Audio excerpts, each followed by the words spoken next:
Hello friends, welcome to A1IS. Today we'll start our ongoing special series for 71st BPSC prelims. आज हम जुलाई को complete करेंगे. पिछले videos और लेक्चर में जनवरी टू जून हमने कंप्लीट कर लिया है. आप पढ़ रहे होंगे, चीज़ों को रिवाइज कर रहे होंगे और इसके बाद हम MCQs, ये भी एक इम्पॉर्टेंट सीरीज रहेगा. जितना चीज़ पढ़ा है उसको क्वेश्चन में एक तरीके का रिवीजन भी रहेगा. उस पर हम जनवरी से चीज़ों को डिस्कस करेंगे. अब after completion of July month हम उसके बाद बिहार स्पेसिफिक जो टॉपिक है उसको कवर करेंगे और कुछ मिसलेनियस टॉपिक है जिसमें यूनियन बजट आ जाएगा, फॉरेस्ट रिपोर्ट, ये सारे चीज़ों को डिस्कस करेंगे. तो अब हमारे लिए बड़ा इम्पॉर्टेंट है कि आप चीज़ों को बार बार रिवाइज करते रहें. वीडियो को आपने देख लिया है, समझ लिया है, टॉपिक को भी समझ लिया है, तो MCQ आपको रिवीजन करा देगा. मिसलेनियस वाला जो पार्ट है वो सारे एरियाज जो हैं उसको कवर कर हो जाएगा उससे. तो आज जो हम शुरू करेंगे जुलाई मंथ, ये बड़ा इंपॉर्टेंट है. अगस्त के कुछ इंपॉर्टेंट एरियाज है उससे भी क्वेश्चन आ सकता है क्योंकि एग्जाम आपका 13 सितंबर को है. उससे पहले मानकर चलते हैं हम 10 अगस्त या 15 अगस्त के चीज़ों को भी एक बार रिकॉल कर लेंगे. Why we are taking chance, हम चांस क्यों लें. तो 10 दिन का न्यूज़ पढ़ लेंगे तो बहुत सारा चीज़ है कि हमें पूरा कॉन्फिडेंट रहेगा कि अब सवाल हमसे करेंट अफेयर्स का कोई भी हो छूटेगा नहीं. तो जुलाई मंथ के बाद कुछ एरियाज रहेगा उसको मिसलेनियस में ही कवर कर लेंगे अगस्त वाले पार्ट को. तो आज हम शुरू करते हैं जुलाई मंथ 2025 और इसमें जो पहला इंपॉर्टेंट न्यूज़ है उसको देखते हैं. यूनियन मिनिस्टर अमित शाह, आपको पता है अमित शाह दो इंपॉर्टेंट मिनिस्ट्री को टैकल करते हैं या पोर्टफोलियो देखते हैं. एक तो होम मिनिस्ट्री और दूसरा ministry of cooperative. Very good.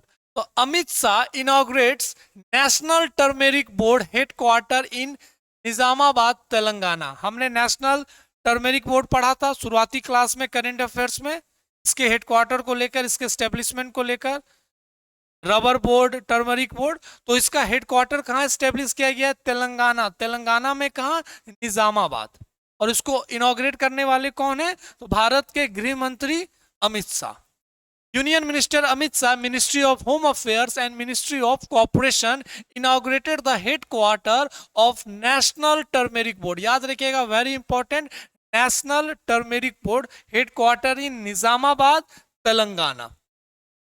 Fulfilling a decades-long demand of turmeric farmers in the region. So this is very important news regarding the establishment of National Turmeric Board headquarter in Nizamabad, Telangana.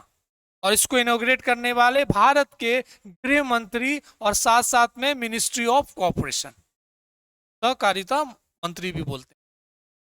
Organise as a part of Kisan Mahasammelan attended by union minister Kishan Reddy, minister of coal and mines, minister of उसके बाद Telangana agriculture minister. Aims to increase turmeric export 1 billion by 2030. तो एक target रखा गया है कि 2030 में हमारा जो एक्सपोर्ट होगा उस टारगेट को अचीव करना.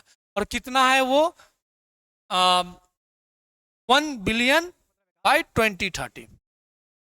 चलिए नेक्स्ट हम इंपॉर्टेंट न्यूज देखते हैं.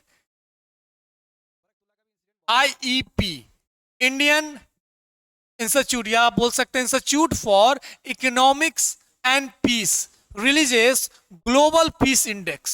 Very important, global peace index 2025. India climbs to 115th place. Iceland tops the list. तो this is again important.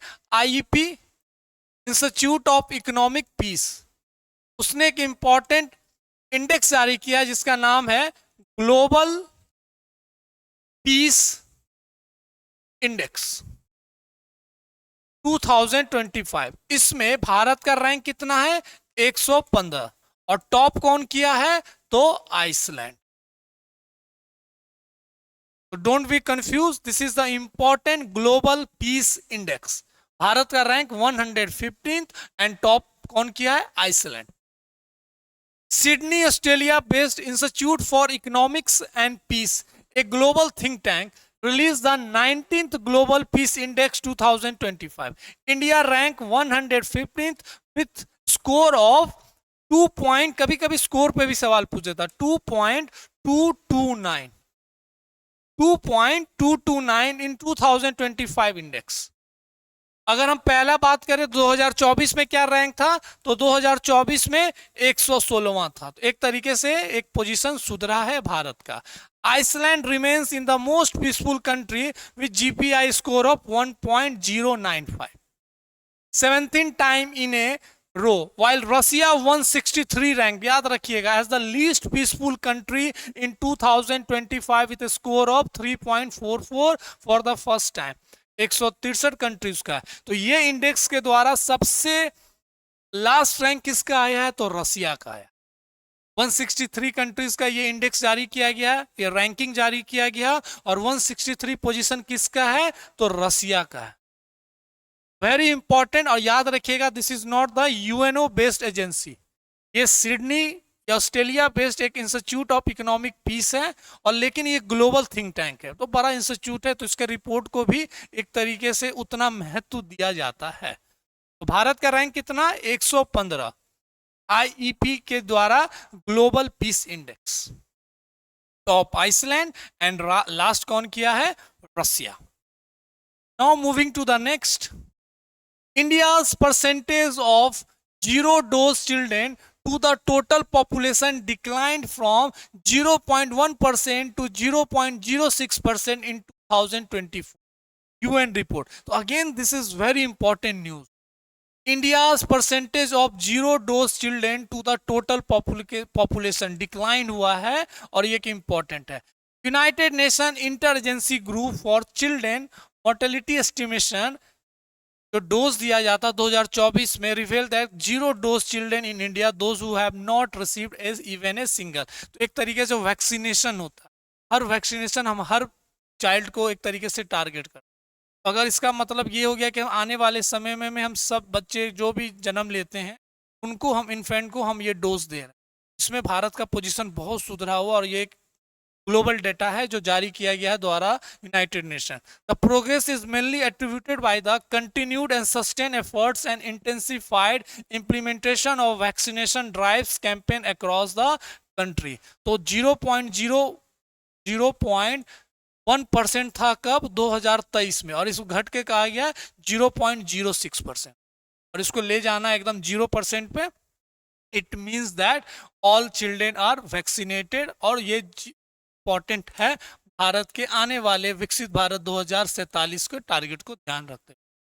Now moving to the next, international day of parliamentarism 2025 कब मनाते हैं, तो हम 30 जून को मनाते हैं। 30 जून को हम इंटरनेशनल डे ऑफ पार्लियामेंटरिज्म 30 जून को मनाते हैं। तो क्या थीम है, ये भी सवाल आ सकता है, और कब मनाते हैं, तो 30 जून को मनाते हैं।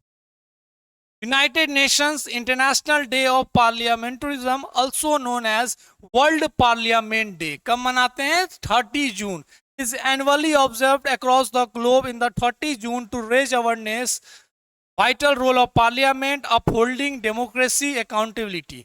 इस साल का जो थीम है 2025 का, achieving gender equality action by action. तो ये इंपॉर्टेंट थीम याद रखिएगा, achieving gender equality action by action. तो वर्ल्ड पार्लियामेंट डे हम कब मनाते हैं, 30 जून को, और with a theme of 2025 achieving global gender action by action या gender equality. Global unicorn index, again very important, global unicorn index 2025, USA topped, India rank third with 64 unicorn. आप पढ़ते होंगे स्टार्टअप कंपनीज यूनिकॉर्न बना है, हमने पुराने में भी सबसे पहला पढ़ा था कि 2025 का पहला यूनिकॉर्न कौन कंपनी कौन है, कौन सा है, वेरी गुड, मतलब आप चीज़ों को रिवाइज कर रहे हैं, आप बार बार इस चीज़ को जवाब दे रहे हैं, तो ये चीज़ बड़ा इंपॉर्टेंट है। इससे मुझे भी समझ में आ रहा है कि आप चीज़ों को बार बार पढ़ रहे हैं। तो एक इंपॉर्टेंट इंडेक्स जारी किया गया, क्या है, ग्लोबल यूनिकॉर्न इंडेक्स 2025। यूएसए में सबसे ज्यादा यूनिकॉर्न कंपनीज हैं। अगर हम भारत की बात करें तो भारत का रैंक क्या है, थर्ड। देखते हैं Huron Research Institute released the 7th edition of Global Unicorn Index Report 2025. India secured third rank globally with a total of 64 unicorns. तो कहने का मतलब 64 यूनिकॉर्न कंपनी है. बहुत सारे एडटेक कंपनीज है वो यूनिकॉर्न है, बहुत सारे फूड डिलीवरी वाले वो भी हैं. अब एक आ गया है 1 मिनट में डिलीवरी ऐप, उसमें जेप्टो एप्टो का आपने नाम सुना होगा. तो this all are the unicorn company. तो भारत में 64 गो यूनिकॉर्न कंपनी है और ओवरऑल भारत का रैंक तीसरा है और टॉप में USA. United States of America continue to be the position of 758 unicorn. मतलब टोटल का 50% लगभग यूएसए की यूनिकॉर्न कंपनीज. और दूसरा रैंक सेकंड किसका है? China with 343 unicorn. और भारत का कितना है? तो सिर्फ 64 यूनिकॉर्न का. अगर हम बात करें total unicorn companies in the world तो 1523 यूनिकॉर्न्स. 1520 और 5.6 ट्रिलियन का इतना बिजनेस होता. तो वो इंपॉर्टेंट नहीं है. याद रखिएगा भारत का रैंक ओवरऑल ग्लोबली कितने यूनिकॉर्न है, और टॉप में यूएसए, सेकंड में चाइना, और भारत का rank. Now moving next, global satellite deployment 2025. USA leads with 8,530. India ranks 7th with 136. So top countries with the most satellite in the space. Very important. Top 10 countries with the most satellite in the orbit or space. उसमें भारत का rank कितना है? 7th. और top कौन किया है? Again USA. तो according to the latest data from the satellite tracking website orbiting now as of 29 June, अगर जून 2025 को हम एक इंपॉर्टेंट डेडलाइन माने तो अप्रोक्सीमेटली 12,992 सैटेलाइट्स हैं जो स्पेस में ऑर्बिट्स में घूम रहे हैं. Out of this 145 satellites were launch 2025 में ही, मिड 25 तक ही हम कितना अभी तक लॉन्च कर चुके हैं? पूरा दुनिया 145. Satellites are typically deployed in orbits around Earth, including geostationary orbit, medium Earth orbit and low Earth orbit. तो ये बहुत इंपॉर्टेंट न्यूज है, याद रखिएगा. टोटल अगर हम सैटेलाइट्स जो ऑर्बिट में बात करते हैं उसमें सबसे ज्यादा लॉन्च करने वाला कौन है? तो यूएसए है. अगर हम भारत का रैंक देखें तो 7th है. 7th में कितना? अभी तक 136. तो ये बड़ा इंपॉर्टेंट है. 12,950. वेरी इंपॉर्टेंट न्यूज, याद रखिएगा. ग्लोबल सैटेलाइट इंडेक्स, बहुत सारे इंडेक्स हमने पढ़ा है लेकिन ये थोड़ा अलग तरीके का इंडेक्स है, but datas are very important. Okay, now moving to the next. इसी के बारे में पढ़ थोड़ा सा है. The USA according to the statista.com United States of earth 8,530 satellites 2024 emerge as a country with highest. Russia second, कितना है यहाँ पे? 1500, लगभग 1500 है. अगर हम बात करें अकॉर्डिंग टू द इसरो हमारा कितना? 136 satellites. This is the factual data जो आपको याद रखना है. टॉप पे यूएसए, सेकंड पे रसिया, भारत का 7वां rank with having a 136 satellites. और ये इंफॉर्मेशन कहां से भारत से मिला है? तो इसरो से. Suriname becomes the first Amazon nation to earn WHO malaria-free certification. Suriname becomes the Suriname बहुत तरीके से इसे बोला जाता है, बस नाम याद रखिएगा. अफ्रीकन कंट्रीज है और जो अमेजन बेस्ड अफ्रीकन कंट्रीज, तो अमेजोन बेसिन वाले जो ये कंट्रीज हैं उसमें Suriname became the first African countries who have get the WHO malaria free certification. ये भी एक इंपॉर्टेंट है. सुरीनेम, एक country in the South America, has become the first country in the Amazon region to certified malaria free by Geneva based. Including Suriname, 46 countries and 1 territory have been certified malaria-free WHO to date. So this is another important news regarding the science and technology or specifically health. Suriname एक important countries है Amazon basin का, वहां पे इस चीज को certified मिला है WHO मलेरिया फ्री। नेक्स्ट देखते हैं, union minister CR Patil launches unified flood forecasting system, जिसको हम बोलते हैं शॉर्ट फॉर्म में सी फ्लड। आपने अभी उत्तरकाशी वाला वीडियोस देखा होगा, न्यूज सुना होगा।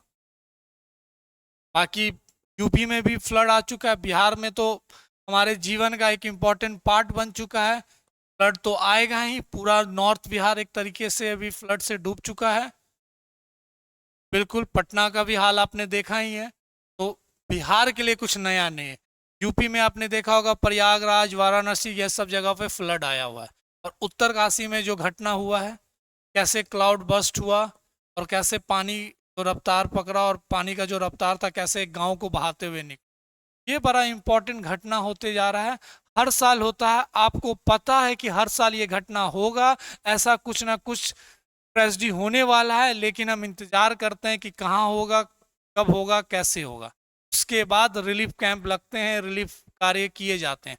लेकिन हमें हर साल पता है, गवर्नमेंट को भी पता है, लेकिन या आप बोल सकते हैं ये हमारा फेल्योर है कि हम वो चीज़ को नहीं कर सकते। बस ये कह देते हैं कि ये नेचुरल कैलेमिटीज है, इसमें कुछ नहीं किया जा सकता। ऐसा कुछ नहीं। आज के साइंस एंड टेक्नोलॉजी में, आज के आर्टिफिशियल इंटेलिजेंस में सैटेलाइट के यूज हो रहा है। ये कहना तो ये हो गया एक तरीके से आप अपने अकाउंटेबिलिटी से इजी से निकल रहे हैं। ये नेचुरल कैलेमिटीज है, इसको कुछ रोका नहीं जा सकता, बस एक प्रिपेयरनेस होना चाहिए जो कम डैमेज को कंट्रोल, मतलब कम डैमेज हो सके उसके लिए बस तैयार है ना। लेकिन ये चीज नहीं होना चाहिए। तो union minister Chandrakant Raghunath CR Patil, ministry of जल शक्ति, इनॉग्रेटेड सी फ्लड। तो ये याद रखिएगा, ये किस मिनिस्ट्री के द्वारा लॉन्च किया गया है, तो जल शक्ति। जल शक्ति के मिनिस्टर कौन है, तो CR Patil, Chandrakant Raghunath. Delhi marking a transformative step in India's flood management and disaster response framework. Initiative Sea Flood is executed under the National Supercomputing Mission, Ministry of Electronics and the Department of Science and Technology under the Ministry of Science. So this is very important. Unified forecasting system है, एक तरीके से flood को check करने के लिए या national disaster को ध्यान में रखते हुए। Ghana launched, very important news, Ghana launched climate resilient wheat initiative in collaboration with India. तो भारत के साथ किस कंट्री ने एक इंपॉर्टेंट कोलैबोरेशन किया है regarding the wheat climate resilient, wheat climate resilient. तो कंट्री का नाम याद रखिएगा, घाना है। घाना का capital अक्रा। Ghana has launched climate resilient wheat initiative in partnership with India's Arima Farms and Tumesa near Kumasi based Council for CSIR. Initiative aims to reduce the India's dependency on imports as India wheat imports इतना उसको dependency का। The program introduces Wheat Pride 999, Wheat Pride 999 deployed by India's Green Pride along with other drought and heat region. तो this is very important information, याद रखिएगा। Ghana के साथ collaboration हुआ है regarding the climate wheat resilient और एक introduce किया गया व्हीट प्राइड 999। चलिए हम नेक्स्ट पढ़ते हैं। World bank Gini index, world bank Gini index, आपने गिनी कोफिशिएंट पढ़ा होगा, इनइक्वालिटी, तो गिनी कोफिशिएंट पढ़ा होगा ना इकोनॉमिक्स में। तो वर्ल्ड बैंक ने गिनी इंडेक्स लॉन्च किया है और India ranked world 4th most equal society. Inequality को लेकर आपने पढ़ा होगा गिनी कोफिशिएंट, और इस इंडेक्स में भारत का रैंक कितना बताया है, 4th rank, equal society. World bank याद रखिएगा कौन रिलीज करता है ये गिनी इंडेक्स, तो वर्ल्ड बैंक ने रिलीज किया है। टाइटल क्या रखा है इस रिपोर्ट का, spring 2025 poverty and equity brief, ranking India's as the 4th most equal country with a Gini index of 25.5। compared to the 11-12. India has been ranked just behind the Slovak Republic, Slovenia, and Belarus. India performed well compared to the advanced economies like China, US, UK, and G7 group. So this is very important. India का rank 4th है in the Gini index, and this Gini index is released by the World Bank. और Gini index क्या है? Equality को लेकर बात किया जा रहा है, और भारत का रैंक बाकी बड़े इकोनॉमिक्स से बहुत अच्छा है, USA, UK, China as well as the G7 country. Now moving to the next. Colombia and Uzbekistan join BRICS backed NDB as a new member. तो आपको पता है ब्रिक्स बैंक का नाम ही है न्यू डेवलपमेंट बैंक. फॉर्टलेजा डिक्लेरेशन पढ़ा होगा आपने ब्रिक्स में. वहां पे हमने एक नया बैंक डेवलप किया था ब्रिक्स के जितने भी फाउंडिंग मेंबर्स थे, न्यू डेवलपमेंट बैंक. ओके, अब उसी में इस न्यू डेवलपमेंट बैंक को कौन ज्वाइन किया है? तो कोलंबिया एंड उज्बेकिस्तान. एक सेंट्रल एशियन कंट्रीज है और एक साउथ अमेरिकन कंट्रीज. ओके, तो Colombia and Uzbekistan joined NDB, जिसको ब्रिक्स बैंक भी बोला जाता है. Colombia, Uzbekistan have join new development bank, multilateral development BRICS, इसमें ये है performing member. Announcement made by the NDB president, याद रखिएगा ये भी हमने पढ़ा है, Dilma Rousseff. Dilma Rousseff following the 10th annual meeting of governors. BRICS summit कहाँ होने वाला है? ब्राजील, ये भी हमने पढ़ा है. Current members of NDB included Brazil, Russia, India, China, ये तो ब्रिक्स मेंबर्स हो गए. Bangladesh, UAE, Egypt, Algeria, Colombia, Uzbekistan. Uruguay hold the status of prospective member. This is very important news regarding BRICS New Development Bank, where Colombia and Uzbekistan joined this bank. Okay. Moving to the next. India becomes the world's 4th largest biofuel consumer in 2024. Top by USA. तो भारत दुनिया का 4th बड़ा country बन चुका है, 4th largest as a consumer of biofuel. Biofuel consumer बन चुका है भारत, और भारत का जो स्थान है वो है 4th. टॉप कौन किया है? यूएसए. टॉप कौन किया है? USA. 74th edition of Statistical Review of World Energy. Statistical Review of World Energy released by London-based Energy Institute collaboration with KPMG. India became the world's 4th largest biofuel consumer in 2024, surpassing China for the 2nd consecutive. अगर हम data की बात करें तो biofuel consumption जो है वो 31.8% between 10 साल 2014 से 2024, reflecting the country strong focus on renewable energy. World third largest energy consumer तो हो चुका है, लेकिन अगर हम बायोफ्यूल कंज्यूमर की हम बात करें तो हमारा रैंक कितना है? 4th. टॉप में कौन है? यूएसए. तो again this is very important news as current affairs for our upcoming 71st BPSC prelims. समझ में आ रही है चीजें? याद हो रहा है? मैं इसलिए फोर्स देके पढ़ा रहा हूं कि चीजों को आप याद रखें, याद करें. क्लास में ही बहुत चीजें आपके मेमोरी बनती जा रही होगी. हाँ, अब एक बार घर जाके वीडियो को देखिएगा तो चीजें और एक बार रिवाइज हो जाएंगी. जब पीडीएफ पढ़िएगा तो वो भी 3rd, तो 3-4 बार जब पढ़ लीजिएगा तो कोई चीज मिस नहीं होगी. और जब हम एमसीक्यू क्वेश्चंस बनाएंगे तो आप देखिएगा कितने आसानी से चीजों को बनाइएगा, और वो भी चीज आपका रिवीजन होती जाएगा. Be sure, be confident regarding current affairs. अब तो कॉन्फिडेंट आ गया ना करेंट अफेयर्स को. अब कुछ भी नहीं पढ़ना, इधर उधर कोई मटेरियल पे नहीं भागना है.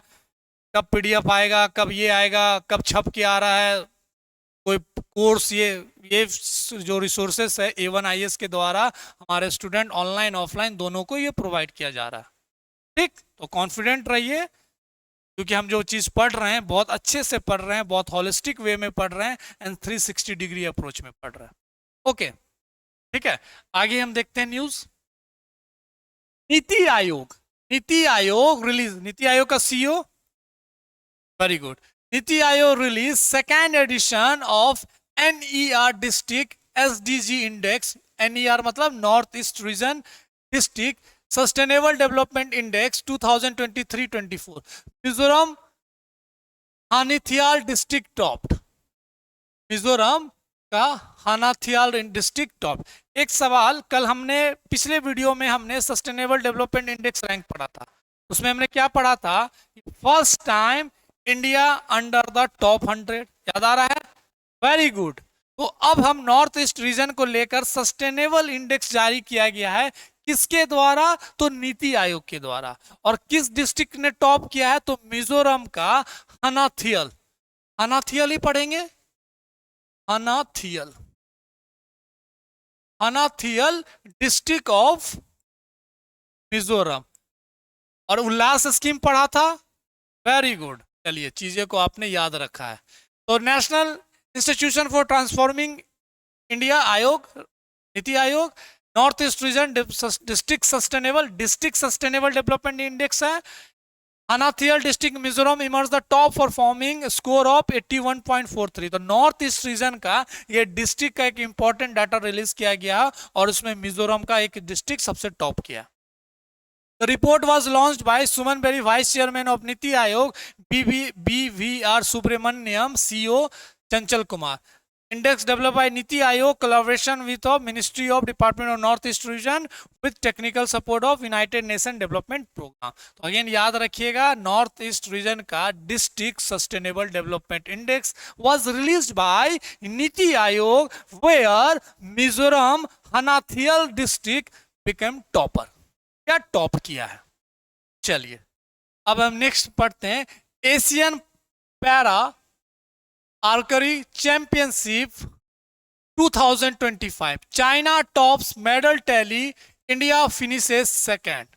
एशिया पैरा जो होता ना, एशियन पैरा आर्चरी, वो आर्चरी जो आपने देखा होगा, बिल्कुल एशियन पैरा या जो बोले पैरा आर्चरी चैंपियनशिप 2025, इंडिया का रैंक क्या है? सेकंड। टॉप कौन किया है? तो China. 2025 Asian para archery championship with second at the China administration of sports, कहां पे हुआ ये भी याद रखिएगा, बीजिंग में हुआ है। China top, 17 medal, 10 gold, 4 silver. Bharat secure second position, 9 medal, ये बस भारत का डेटा याद रखिएगा, 3-3-3, 9 मेडल जीता है, सेकेंड पोजीशन है। कहां पे ये चैंपियनशिप हुआ? तो बीजिंग में हुआ है। भारत ने कितने मेडल जीते? तो 9, 3 gold, 3 silver, 3 bronze. Next, Indian sprinter Animesh Kujur, first Indian to run 100 meter in less than 10.2 seconds. Very very important. Usain Bolt का क्या है world best record? 9 point, very good. तो भारत का पहला ये स्प्रिंटर है जिनका जो बेस्ट रिकॉर्ड है वो कितना आया है? 10.2 सेकेंड्स। क्या नाम है? Animesh Kujur, Animesh Kujur. Indian sprinter Animesh Kuzur secured first place in the men's 100-meter final at the Dromia International Sprints Relay in Greece with record setting of 10.18 second. ये याद रखिएगा, 10.18 सेकेंड, ये बेस्ट है एकदम। Making the first Indian to break the 10.2 second mark, surpassing Gurvinder Singh previous national record. In final, Greece recorded 10.23 seconds. Samuel Sampson third place with a 10. तो this is very important news, 10.18 second, और ये best है भारत का जो sprinter है। ठीक, दूसरा news देखते हैं।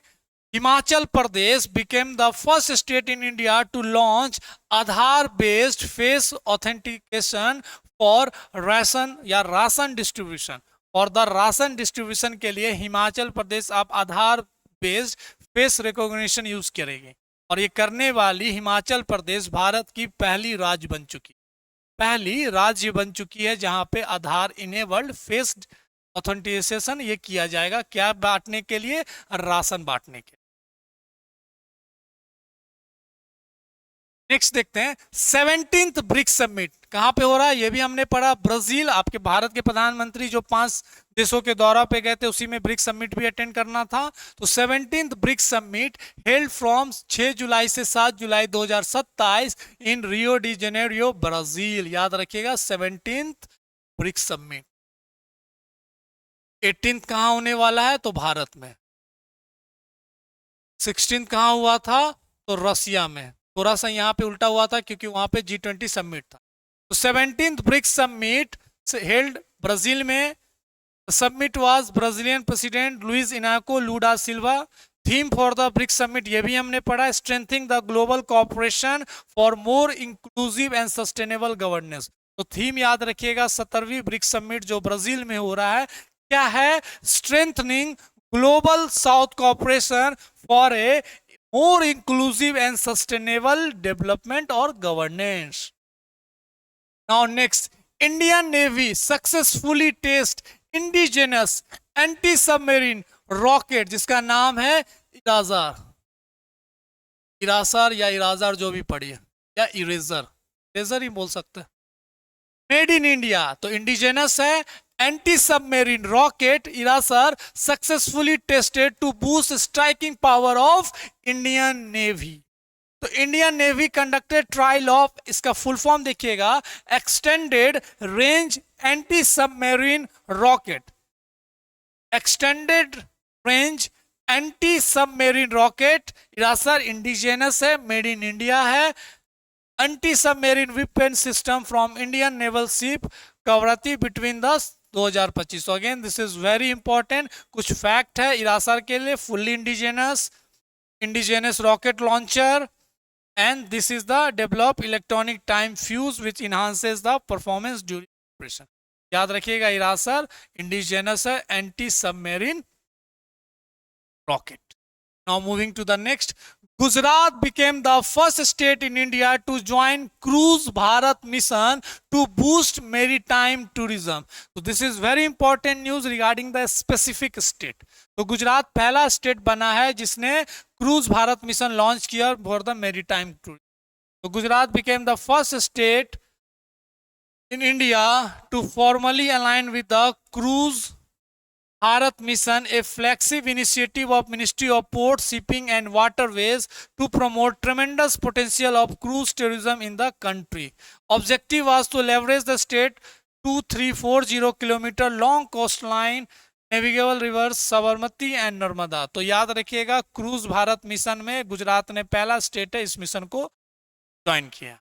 और ये मिशन किसके द्वारा लॉन्च किया गया, ministry of shipping, ports and waterways. हमने कोस्ट लाइन वाला भी एक न्यूज पढ़ा था कि भारत का कोस्ट लाइन बढ़ा है। सबसे अगर हम स्टेट में बात करें गुजरात, यूटीज में बात करें तो Andaman Nicobar, shortest coast line state की बात करें तो गोवा, और शॉर्टेस्ट कोस्ट लाइन की हम बात करें इन द यूटीज तो पुडुचेरी। याद है सारा न्यूज, चलिए तो ये भी याद रखिएगा, Gujarat became the first state. Now next देखते हैं, India wins 11 medals, finishes third at second leg of World Boxing Cup 2025 in Kazakhstan. Kazakhstan central Asian republic country है। तो second leg of 2025 world boxing cup was held in Astana Kazakhstan from 30 June to 7 July. India कितना medal जीता है, तो 11, 3, 5, 3। याद रखिएगा 3, 5, 3, achieving it's best ever performance at the event and finishes third. तो third rank पे आई है भारत, और भारत ने टोटल 11 मेडल जीता है जिसमें 3, 5, 3, 3 गोल्ड, 5 सिल्वर और 3 ब्रोंज। कजाकिस्तान टॉप किया है, जहां पे ये इवेंट हो रहा था उसी कंट्री ने इसको टॉप किया है विद 16 मेडल्स। साक्षी, याद रखिएगा ये name, 2 time world youth champion 2022-23, वोन gold medal in women 54 kilogram. Now नीचे अगर नेक्स्ट पढ़ते हैं तो पंजाब लीड्स इन परख राष्ट्रीय सर्वेक्षण, परख राष्ट्रीय सर्वेक्षण 2024। तो एक इंपॉर्टेंट सर्वेक्षण हुआ, इसे स्वच्छ भारत वाला भी आप सर्वेक्षण देखते हैं। उसमें पंजाब ने लीड किया है कौन सा वाले में, परख राष्ट्रीय। तो ministry of education release the performance assessment review and analysis of knowledge for the holistic development. उसको शॉर्ट फॉर्म में क्या कहते हैं, परख। परख। और इसमें लीड कौन किया है, तो पंजाब। और मिनिस्ट्री ऑफ एजुकेशन, तो याद रखिएगा पंजाब लीड्स इन परख राष्ट्रीय सर्वेक्षण 2024 release by ministry of education. कोई कंफ्यूजन नहीं। फुल फॉर्म फिर से एक बार देखते हैं, performance assessment review, performance assessment review and analysis of knowledge for the holistic development. Assessment during the national conference, Punjab emerged the best performing states in India, achieving the highest score for the classes 3, 6, 9 and showcasing excellence in the foundational middle stage। तो याद रखिएगा Punjab. Overview of prime minister Narendra Modi 5 nation visit to the Ghana. Ghana का भी हमने एक important news पढ़ा। Trinidad Tobago, Argentina, Brazil, Namibia. तो आपको पता है कि भारत के प्राइम मिनिस्टर जुलाई के फर्स्ट वीक में 5 देशों के दौरा पे गए थे और इसी बीच में जो ब्रिक्स समिट होना था उसे भी अटेंड करना था। अब वहां से हमने बहुत सारे चीज का एक ओवरव्यू देखना है कि इस जगह पे, उसमें जो सबसे इंपॉर्टेंट चीज निकल कर आता है कि बहुत जगह पे पांचों देशों से भारत के प्राइम मिनिस्टर को एक इंपॉर्टेंट सिविलियन अवार्ड दिया गया। अब वो अवार्ड कहाँ किसे दिया गया, कैसे मिला, वो चीज को हम लेकर बात करते हैं। अगर हम ब्राजील की बात करें तो grand collar of national order of southern cross. तो ये कौन सा अवार्ड मिला प्राइम मिनिस्टर नरेंद्र मोदी को, तो ब्राजील में मिला है grand collar of the national order of southern cross. तो याद रहेगा ये ब्राजील का है, बहुत इंपॉर्टेंट है। यहां से डायरेक्ट मैच द फॉलोइंग करके सवाल पूछा जा सकता है। तो ब्राजील में ये अवार्ड मिला। अगर हम घाना की बात करें तो order of the star, order of the star कहां मिला, तो घाना में मिला। नाम्बिया की बात करें तो नाम्बिया में क्या मिला है, order of the most ancient Welwitschia mirabilis.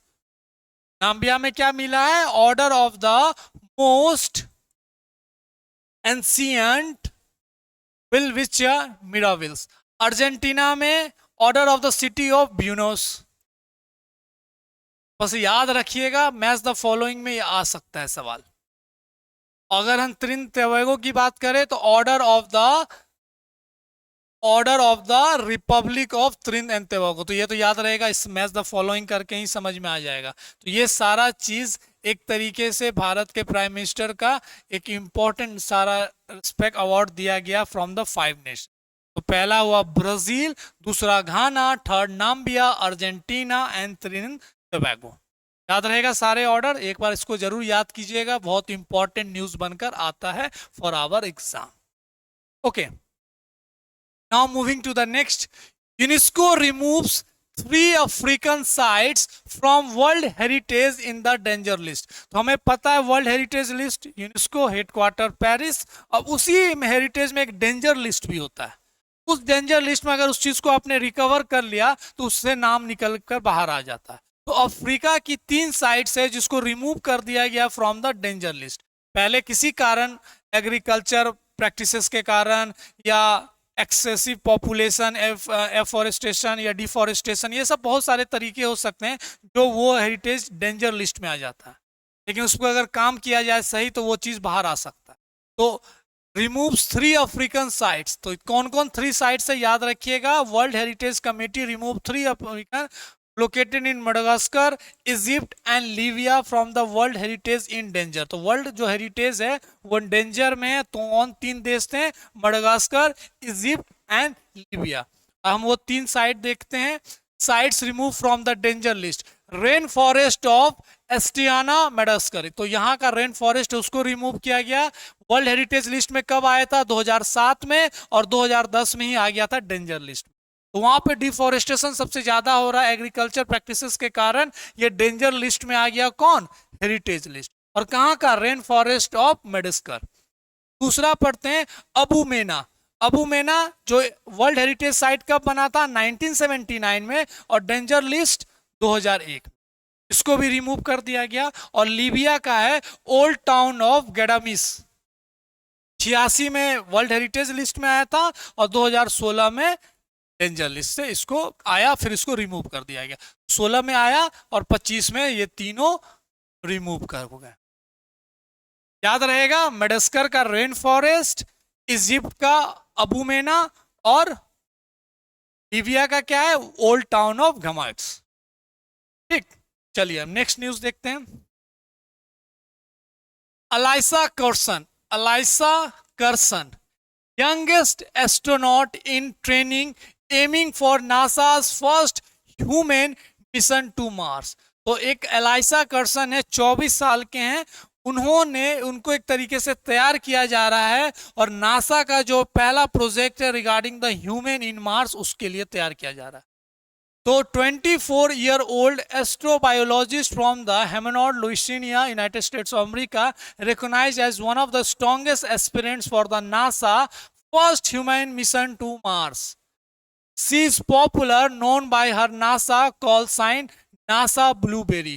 NASA Blueberry became the youngest astronaut। तो याद रखिएगा कहाँ की हैं? यूएसए की हैं, और इनको क्या बुलाया जाता है? नासा ब्लूबेरी, और इनको तैयार किया जा रहा है first human project for Mars. तो एलाइसा कर्सन। नेक्स्ट हम बात करते हैं Forbes magazine releases America's richest immigrants 2025 list. तो कहने का मतलब अमेरिका का जो सबसे रिच है, या वहां के जो रिचेस्ट परसेंट जो इमिग्रेंट है, वहां के नहीं है, वहां का बस गए और वो रिचेस्ट है। तो ये मैगजीन, फोर्ब्स मैगजीन ने इस चीज को रिलीज किया। इंडिया लीड्स जय चौधरी इन द टॉप 10। तो कहने का मतलब भारत इसमें इमिग्रेंट्स हैं जो बहुत रिचेस्ट हैं, उसमें भारत ऐसे ये सब भारत के हैं, वो वहां पर जाके बस गए। America richest immigrants, revealing India top country of origin of 12 India-born billionaires, highest number of immigrants billionaires in the United States. Jay Chaudhary, CEO of Jesklar, is the only Indian origin billionaire in the Forbes 10 richest, rank 8th in the net worth. तो ये सारा basic news है। Elon Musk भी south Africa के रहने वाले थे और वो आके अमेरिका में बस गए। अब इनको पहचानते होंगे, Sundar Pichai, Satya Nadella, this all are the immigrants, और वहां पे आके सेटल हो गए। उसमें टॉप रैंक अगर देखिएगा तो जय चौधरी 8th रैंक है। ये लोग भी हैं लेकिन ये लोग टॉप 10 में नहीं। और टॉप में कौन है? इलॉन मस्क, क्योंकि Elon Musk is not the, अगर उनका जो बर्थ बाई उसका अगर देखा जाए तो Elon Musk the top immigrant हैं USA with a net of 39। Overall भी ये सबसे ज्यादा रिचेस्ट हैं। Russia Sergey Brin of Google and Taiwan Jensen Huang. तो ये सब नाम आप याद रखिएगा। निविडिया हमने पढ़ा था, the first company became the 4 trillion. ये सब इंपॉर्टेंट डेटा, यहां से डायरेक्ट सवाल आ सकता है। इलॉन मस्क याद रखिएगा, भारत से जय चौधरी, उसके बाद और भी सारे नाम है, ये सब बहुत इंपॉर्टेंट है। ठीक, नेक्स्ट अभी हम पढ़ते हैं निविडिया बिकेम द, ये भी इनके जो सीईओ है, इनके जो मालिक है, वो भी इमिग्रेंट है, वो भी आके यूएसए में सेट हो गए। ये भी becomes the world first company to hit 4 trillion market value. तो पहला कंपनी जो 4 ट्रिलियन इसको हिट किया है। So Nvidia dominance in ongoing AI hardware revolution. Microsoft की हम बात करें तो सेकेंड पोजीशन 3.7 ट्रिलियन। एप्पल की बात करें तो 3.17 ट्रिलियन यूएस डॉलर। एक देश के जीडीपी से भी ज्यादा इस कंपनी का पूरा वर्थ, पूरा टर्नओवर हो चुका है। इसमें टॉप पे कौन है? निविडिया, जो फर्स्ट कंपनी। जैसे और भी कंपनी देखिएगा, अरामको है, सऊदी अरबिया की जो ऑयल कंपनी है, चाइना का बैंक हो गया, ये सब भी कंपनी का देखिएगा तो 2-3 ट्रिलियन है इनका पूरा। लेकिन ओवरऑल अगर हम बात करें तो ये निविडिया जो 4 ट्रिलियन को क्रॉस कर गई। Now moving to the next news. World population day, पता है 11 जुलाई को मनाते 2025। Again world population day annually observe, और इस बार का जो थीम है 2025 marks the 31st anniversary population development. Theme क्या रखा गया है? Empowering young people to create the families they want in a fair and hopeful world. ये थीम पे डायरेक्ट क्वेश्चन आता है, ये थीम आपको याद रखना है. Empowering young people to create the families they want in a fair and hopeful world. WHO unveils first AI traditional medicine roadmap. WHO unveils first AI traditional medicine roadmap, recognizes India's global leadership in Ayush integration. ये बहुत important है. WHO unveils first traditional roadmap, mapping the application of artificial intelligence in the traditional medicine की हम बात कर रहे हैं. Recognising India's leadership Ayush का आपको पता है, आयुर्वेदिक, योगा, यूनानी, सिद्धा, हेम्योपैथिक, नेचुरोपैथिक, ये सारा चीज आता है as a traditional medicine. Building India's proposal, first ever road map traditional. तो भारत का जो ट्रेडिशनल मेडिसिन है, मिनिस्ट्री ऑफ आयुष भी आप पढ़े होंगे, आयुष.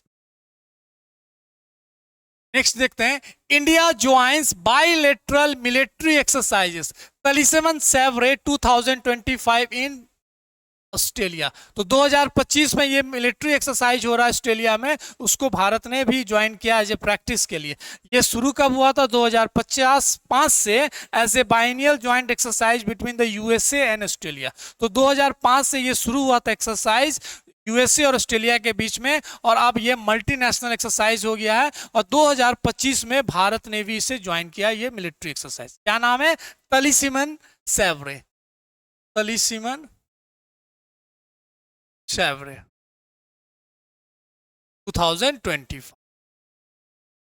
नेक्स्ट देखते हैं हम, Indian women rights activist Varsha Deshpande honoured with 2025 UN population award. Very very important.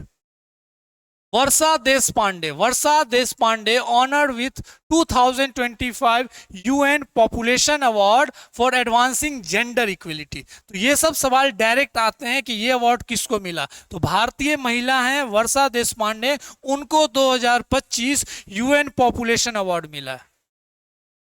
Varsha Deshpande, India women rights activist from the Maharashtra, founder of Dalit Mahila Vikas Mandal, activist हैं Dalit Mahila Vikas. 2025 UN population award. और जेंडर इक्वलिटी पे के ऊपर उन्होंने बहुत अच्छा काम किया, जिसको लेकर यूएन ने इन्हें 2025 पॉपुलेशन अवार्ड दिया. वर्षा देशपांडे कहाँ की हैं? महाराष्ट्र की हैं. सोशल एक्टिविस्ट हैं, दलित महिला विकास मंडल का इंपॉर्टेंट ऑर्गेनाइजेशन है. Okay, now moving to the next. ICG India coast guard and JCG Japan coast guard. तो दो कोस्ट गार्ड, एक भारत का और एक जापान का, कंडक्ट ज्वाइंट एक्सरसाइज जय माता. जय माता दी नहीं है, जा माता ऑफ चेन्नई कोस्ट. तो दो तरीके के सवाल हमेशा मैं कहता हूं मिलिट्री एक्सरसाइज में होता है कि किस कंट्री के बीच में ये एक्सरसाइज हो रहा है. दूसरा, वेन्यू को लेकर कभी कभी पूछ देता है बीपीएससी. ये भी आपको याद रखना है कि ये तो भारत और जापान के कोस्ट गार्ड के बीच में ये एक्सरसाइज हो रहा है जिसका नाम है जामाता. लेकिन ये कहां पे हो रहा है? तो याद रखिएगा इस बार का ये कहां पे हो रहा है? चेन्नई कोस्ट. तो very very important. Indian coast guard and Japan coast guard conducted one important exercise named Jaa Mata on Chennai coast. On Chennai coast याद रहेगा. Bharat Japan Jaa Mata on Indian Chennai coast. Jaa Mata का मतलब क्या होता है? Meaning see you later of the coast of Chennai Tamil Nadu. Aim exercise enhance operational synergy, deepen maritime exercise cooperation between India and Japan. याद रहेगा Japan और Bharat. Moving to the next. Union minister Nitin Gadkari inaugurated India's second longest cable styled bridge in Karnataka. तो आपको पता है भारत के बहुत famous, बहुत ही लेबोरियस कैबिनेट मिनिस्टर है नितिन गडकरी. उन्होंने इंपॉर्टेंट केबल ब्रिज का उद्घाटन किया है और ये दूसरा है लॉन्गेस्ट. याद रखिएगा लॉन्गेस्ट. तो union minister Nitin Gadkari, minister of road and transport, inaugurated the Sigandur bridge. Sigandur bridge over the Sharavathi river. ये भी याद रखिएगा Saimoga district in Karnataka, making India's second largest cable type bridge. तो दिस इज वेरी इंपॉर्टेंट। कहाँ पे ये ब्रिज है? तो कर्नाटका शिमोगा डिस्ट्रिक्ट में, और ये भारत का दूसरा लॉन्गेस्ट केबल आर्च ब्रिज इस रिवर के ऊपर है, शरावती रिवर के ऊपर। ऐसे करके क्वेश्चंस पूछा जा सकता है in BPSC regarding the current affair. तो हमको वो चीजों को याद रखना है कि सवाल कैसा आ सकता है, कैसा बन सकता है। Now moving to the next, Sikkim Yakten village, Sikkim Yakten village declare India's first digital nomad village. याद रखिएगा, बड़ा इंपॉर्टेंट। ऐसे डायरेक्ट सवाल फैक्चुअल पूछ देता है बीपीएससी कि कौन राज्य का, कौन गांव, कौन डिस्ट्रिक्ट, ऐसे करके ये चीज बन। तो सिक्किम का Yakten village declare India's first digital nomad village. देखिए यकतेन विलेज ही पढ़ेंगे, कौन सा डिस्ट्रिक्ट में आता है? तो पैकिंगुन डिस्ट्रिक्ट, ये भी याद रखना हमें। सिक्किम जो अभी हमने चर्चा किया है, was officially declare India's first digital nomad village under the nomad Sikkim initiative project collaboration with administration. ये तो ये याद रखिएगा सिक्किम को लेकर, very important.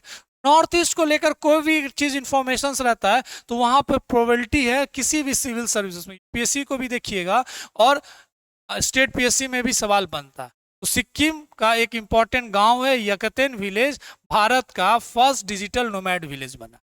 Okay, now moving to the next, NEST and UNICEF. NEST and UNICEF India jointly launch Talash initiative for EMS tribal student. तो 2025 में national education society of tribal student, जिसको शॉर्ट फॉर्म में नेस्ट बोलते हैं, and autonomous ministry of tribal affairs, क्या शुरू किया है? तलाश। तलाश का फुल फॉर्म क्या है? Tribal aptitude, life skills and self esteem hub. तो ट्राइबल के लिए ज्यादा इंपॉर्टेंट योजना लाया गया जिसको शॉर्ट फॉर्म में हम बोलते हैं तलाश। टैलेंट, एप्टीट्यूड या tribal aptitude, life skills and self esteem hub. किसके द्वारा? UNICEF India, ministry of tribal affairs और NEST. Now moving to the next, QS एक इंपॉर्टेंट है, QS based student cities 2026। Mumbai ranks 98, Seoul tops the list. तो QS based ये ranking institute, organization, college, university को लेकर ये रैंकिंग करता है, और इसने रैंकिंग में ये बताया है कि सबसे टॉप मुंबई का रैंक तो 98 है। वर्ल्ड में अगर हम ग्लोबली बात करें तो साउथ कोरिया का जो राजधानी है सियोल, वो एक तरीके से स्टूडेंट फ्रेंडली है, वहाँ के लिए बड़ा इंपॉर्टेंट है। भारत का बेस्ट सिटी कौन आएगा? तो Mumbai, Delhi, Bangalore and Chennai at the top 150। तो QS based student cities 2026, Tokyo secure second, London third, और भारत का सबसे बेस्ट सिटी कौन आएगा? मुंबई। अब किस सेंस में किया गया मुझे लेकिन लगता है कि पढ़ाई को लेकर, लेकिन एज ए लिविंग कॉस्ट बात करेंगे तो स्टूडेंट के लिए तो सबसे महंगा शहर हो जाता है। आम इंसान जो नॉर्मल जॉब वाले होते हैं उनके लिए महंगा शहर है, तो स्टूडेंट के लिए भी तो महंगा ही होगा। लेकिन इस रैंकिंग ने बहुत सारे पैरामीटर्स को चेक किया होगा, तो भारत का बेस्ट शहर कौन आएगा फॉर द स्टूडेंट? वो है मुंबई, दिल्ली, बेंगलोर, ये सब टॉप 150 में। Now the next important news अगर हम देखें तो मुंबई, मैंने अभी जो चर्चा किया, न्यू दिल्ली का 104, बेंगलोर 108, चेन्नई, तो चारों एक तरीके से मेट्रो सिटीज हैं। मुंबई, दिल्ली, चेन्नई, कोलकाता की जगह बेंगलोर है, तो बेंगलोर भी आज के डेट में मेट्रो सिटी बन चुका है। सबसे टॉप कौन है भारत से? 98। अगर हम ग्लोबली बात करें तो सियोल, और दूसरा कौन सा हो जाएगा? Tokyo, Japan. Now moving to the next, ASI archaeological survey of India, Mizoram Lungpun Ropui as monument of national importance. तो ASI पढ़ा होगा, आर्कोलॉजिकल सर्वे ऑफ इंडिया, उन्होंने मिजोरम का एक इंपॉर्टेंट चीज को नेशनल इंपॉर्टेंस का दर्जा दिया। तो archaeological survey of India under the ministry of culture, ये भी पता है, ऑफिशियली डिक्लेयर लुंगपुन रोपी, लुंगपुन ही पढ़ेंगे, Lungpun Ropui, located in the Liangpui village in the south Mizoram, yes, ये याद रखना है, second linear site in Mizoram to get such recognition. तो ये सब इंपॉर्टेंट फैक्चुअल है, इसमें कोई कंसेप्ट नहीं है, बस चीजों को याद रखना है। जब आप बार बार पढ़िएगा, रिवीजन कीजिएगा, तो ये सब पॉइंट्स आ जाएंगे और फैक्चुअल बहुत इजी से सॉल्व हो जाएगा। This is all about the mid of July. Next video lecture में हम पूरा जुलाई कंप्लीट कर लेंगे। अच्छे से को रिवाइज कीजिए, ये समय बहुत अच्छा है चीजों को रिवीजन करने के लिए, क्योंकि आपको छुट्टी भी रहेगा बीच में। रक्षाबंधन 1 घंटे 1.5 घंटे का पर्व होता है, उसको अच्छे से मनाइए, फैमिली के साथ समय बिताइए, थोड़ा सा रिफ्रेशमेंट भी मिलेगा। घर जाइएगा, घर से आइएगा, या घर भी नहीं जाते तो पर्व त्यौहार में एक अलग तरीके का ऊर्जा रहता है जो आपको एक रिफ्रेशमेंट देता है, आपकी सारी थकाने को दूर करता है। उसके बाद सावन खत्म हो रहा, अगले दिन आपको ही पता है इस तरीके का खाना खाना रहता है सावन के अगले दिन, उस तरीके का खाना को जरूर खाइए। अगर आप खाते हैं तो, नहीं खाते हैं तो वेगन को फॉलो कीजिए, शरीर के लिए दिमाग के लिए बड़ा स्ट्रांग होता है, अच्छा होता है हेल्थ के लिए। लेकिन द मेन प्रायोरिटी क्या है? पढ़ाई। रक्षाबंधन आएंगी, अगले साल भी आएंगी, उसके अगले साल भी आएगा, लेकिन आपका सक्सेस, आपकी मेहनत, बीपीएससी में इतना वैकेंसी ये फिक्स नहीं है कि आएगा।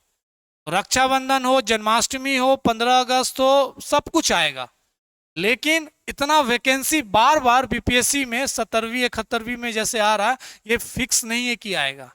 तो this is the golden chance. मेहनत को और तेज कीजिए, समय निकालकर ज्यादा चीज को रिवाइज कीजिए, नया चीजों की तरफ नहीं जाना है। मैं हर दिन, हर वीडियो, हर लेक्चर में आपको समझाता हूं, जो चीज को पढ़ लिया है उसको रिवाइज कीजिए and be confident what you are study. क्या आपने पढ़ा है उसको लेकर कॉन्फिडेंट रहिए, रिवाइज कीजिए। तो हम मिलते हैं नेक्स्ट वीडियो, नेक्स्ट क्लास में with the important current affairs special regarding July month 2025। तो ध्यान रखिए, मिलते हैं नेक्स्ट क्लास में। Thank you.